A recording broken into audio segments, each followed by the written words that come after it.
Maliit na sapatos ni Lilet.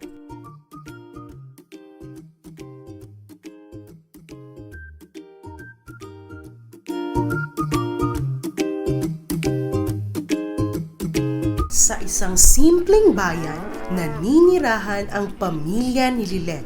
Si Lilet ay isang maliit at mahiyaing bata, ngunit may mataas na pangarap sa buhay. Siya ay lumaki na pagsasaka ang hanap buhay ng kanyang ama. Wow! Ang ganda ng sapatos! May magagamit na akong sapatos sa darating na pasukan. Salamat po, Nay, Tay! Tuwang-tuwa na sabi ni Lilet habang binubuksan niya ang regalo ng kanyang mga magulang sa kanyang kaarawan. Si Lilet ang panganay sa 3 magkakapatid. Sa kanyang murang edad, ramdam na niya ang kahirapan ng buhay. Kaya lalo siyang nagsusumikap sa pag-aaral upang makamit ang kanyang pangarap na magtagumpay sa buhay at maiahon sa hirap ang kanilang pamilya. Hala! Ang cute ng sapatos! Wika ng isang batang babaeng nasa likod ni Lilet. Biglang napalingon si Lilet. Hello! Hindi po ba magkaklase tayo? Tanong ng batang babaeng nasa likod ni Lilet. Ah! Opo! Natatandaan po kita. Ikaw yung nakaupo sa unahan. Nahihiyang sagot ni Lilet. Ako si Rina. Pwede bang makipagkaibigan? Muling tugon ng batang babae. Hello! Ako naman si Lilet. Natutuwa ako at mayroong gustong makipagkaibigan sa akin ngayong kasisimula pa lamang ng klase. Nahihiyang saad ni Lilet. Bakit ka naman mahihiya? Ang ganda mo nga at ang cute pa ng iyong sapatos. Bagay na bagay sa iyo. Masayang sabi ni Rina. Ah, ito ba? Alam mo ba, regalo ito ng aking mga magulang noong kaarawan ko. Hindi ito bago. Binili lang nila ito sa ukay-ukay. Wika ni Lilet. Patuloy ang pagkukwentuhan ng magkaibigan habang naglalakad patungo sa silid-aralan. Alam mo ba, suot-suot ko ito habang nilalakad naming magkakapatid ang daan mula paaralan hanggang pauwi sa aming bahay. Labis ko itong pinahahalagahan dahil alam kong pinaghirapan ito ng aking mga magulang. Malaking tulong talaga itong sapatos na bigay nila sa akin dahil kahit papaano ay hindi na sumasakit ang aking paa sa paglalakad. Kwento ni Lilet sa kanyang bagong kaibigan na si Rina. Masayang masaya si Lilet sa unang araw ng pasukan dahil nagkaroon siya ng kaibigan kahit siya ay mahiyain. Sa tulong ng kanyang kaibigan ay unti-unting nagkaroon ng kumpiyansa si Lilet sa kanyang sarili. Ngunit dahil sa araw-araw niya itong suot sa paaralan ay unti-unti na itong nasisira at inaayos lamang ulit ng kanyang ama. Pasensya ka na anak kung hindi ka pa namin mabilihan ng bagong sapatos. Saad ng kanyang ama habang inaayos ang kanyang sapatos. Okay lang po, Tay. Okay pa naman po itong sapatos ko. Ang galing nyo nga pong mag-ayos ng sira eh. Parang bago na ulit. At saka, paborito ko po kaya itong suotin dahil binigay nyo po ito sa akin. Wika ni Lilet. Hindi pa kasi sapat ang aming kinikita sa pang-araw-araw nating gastusin. Hayaan mo anak, kapag maluwag-luwag na, mabibilhan kita ng bagong sapatos na gustong gusto mo. Sagot ng ama. Hayaan niyo po, Tay. Kapag may trabaho na po ako naman po ang bibili ng maraming sapatos at bibigyan ko po kayong lahat. Pangako ko po iyan. Ngiting sagot ni Lilet sa kanyang ama kahit damang-dama niya ang paghihirap.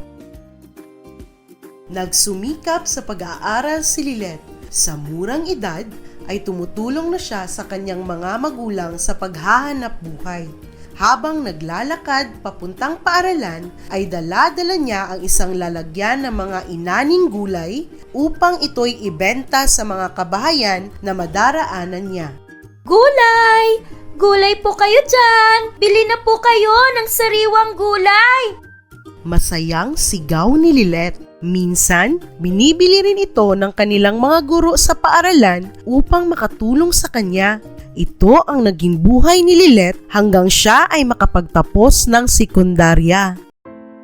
Isang araw, nagkaroon ng malubhang karamdaman ang kanyang ama at kailangan nitong tumigil muna sa pagsasaka upang makapagpahinga.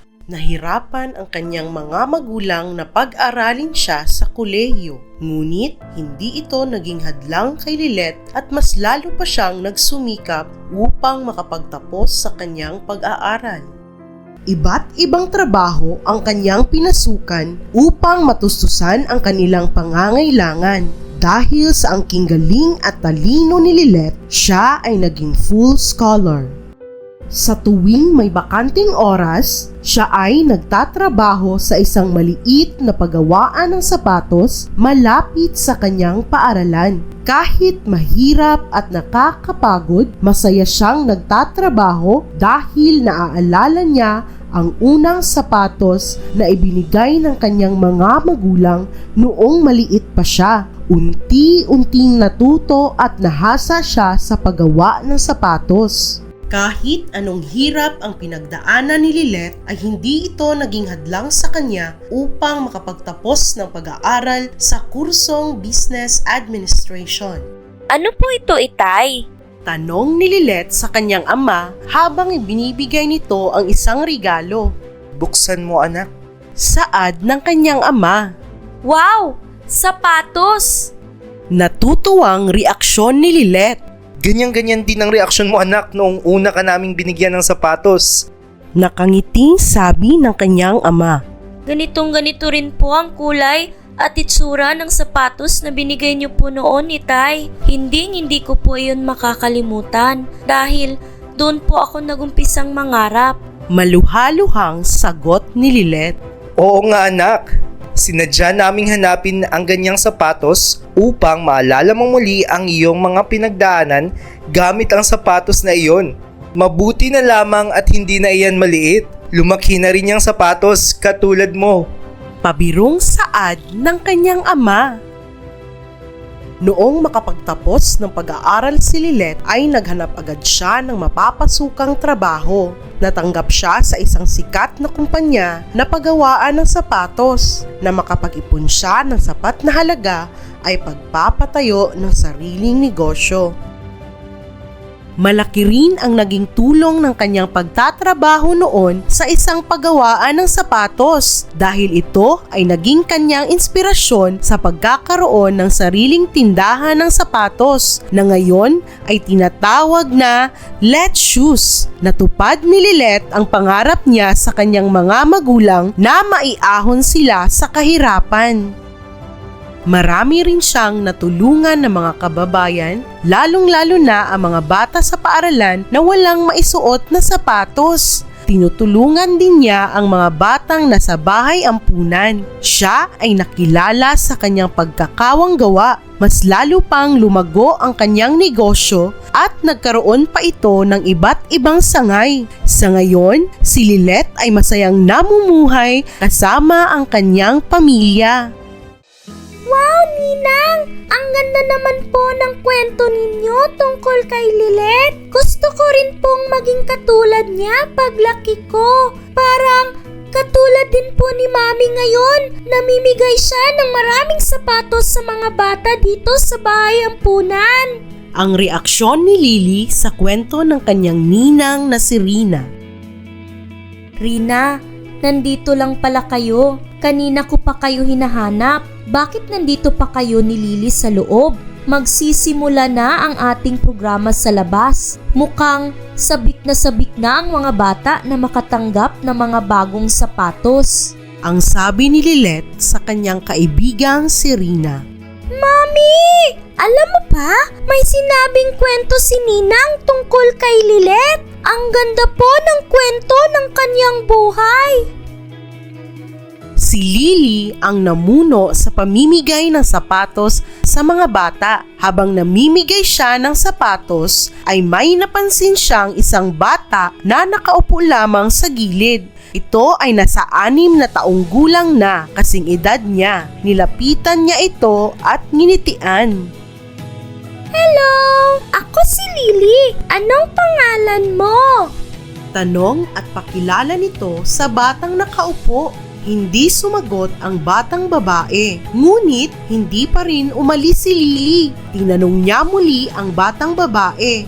Gusto mo ba ng bagong sapatos? Tumango lamang ang batang babae na tila ito ay nahihiya. Nakangiti si Lily at inabot ang kanyang kamay sa batang babae. Hindi alam ni Lily na masaya siyang pinapanood ng kanyang ina. Lumapit si Rina kay Lilet. Parang tayo lang noon nung mga bata pa tayo. Ganyan ka rin, sobrang mahiyain. Naalala mo pa ba kung paano tayo nagsimulang maging magkaibigan? Tanong ni Rina kay Lilet habang nakangiting pinapanood ang mga bata. Oo nga, Rina. Hinding-hindi ko makakalimutan na nagkaroon ako ng isang matalik na kaibigan dahil ikaw lang ang nakapansin ng sapatos ko. Kahit hindi naman iyon bago katulad ng mga sapatos ng mga kaklase natin. Ikaw din ang tumulong sa akin na magkaroon ng kumpiyansa at tiwala sa aking sarili. Napakatagal na pala nating magkaibigan. Maraming salamat, Rina, my best friend. Masayang masaya akong nakita kang nagtagumpay sa buhay. Nararapat lang sa iyo ang lahat ng biyayang natatanggap mo ngayon. Sa iyo ko natutunang maging matatag at magpursigi sa buhay. Ipinagmamalaki kong naging kaibigan kita, Lelet. Pagmamalaking tugon ni Rina sa kanyang kaibigang si Lilet. Nagpapasalamat din ako sa Panginoon na naging kaibigan kita, Rina. Napakabait mo dahil kahit noon na ako'y isang batang mahirap lamang, nakipagkaibigan ka pa rin sa akin. Ang swerte ko at may totoo akong kaibigang tulad mo. Ang sagot ni Lilet kay Rina. Nagyakapan ang dalawang magkaibigan habang inaalala ang kanilang karanasan noong sila ay mga bata pa. Maliit na sapatos ni Lilet, isinulat ni Everlyn B. Rivera at iginuhit ni Remus Angelo E. Moscoso. Development Team. Writer, Everlyn B. Rivera. Illustrator, Remus Angelo E. Moscoso.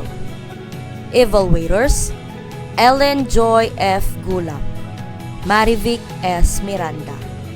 Layout Artist, Leomar Beneath John S. Coloso. Animator and Video Editor, Ethel Melody D. Toledo. Voice-over Artists, Christian A. Villa, Ethel Melody D. Toledo, Abigail R. Ringon, Gladys Q. Abatay.